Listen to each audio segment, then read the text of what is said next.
Ayan guys, magluluto kami ng crispy chicharong bulaklak.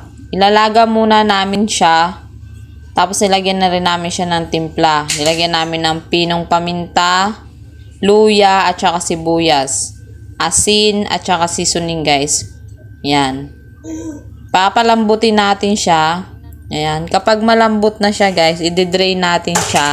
Saka natin siya ipiprito. Kasi kapag hindi natin siya nilaga, diretso tayo nagprito guys.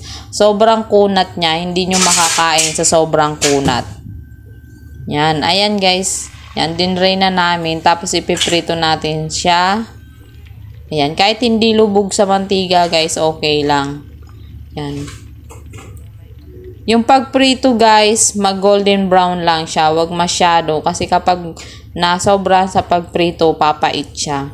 Ayan. Pwede rin yung hiwain siya ng medyo manipis para mas easy nyo siyang maprito. So, ayan na yung finished products guys. Masarap naman siya. Basta lagyan nyo na ng timpla para manuot na sa laman niya yung lasa. Yun nga lang, hindi pwedeng laging kumain ng ganito kasi mayaman siya sa cholesterol. Paminsan-minsan is okay lang. Okay guys, thank you for watching.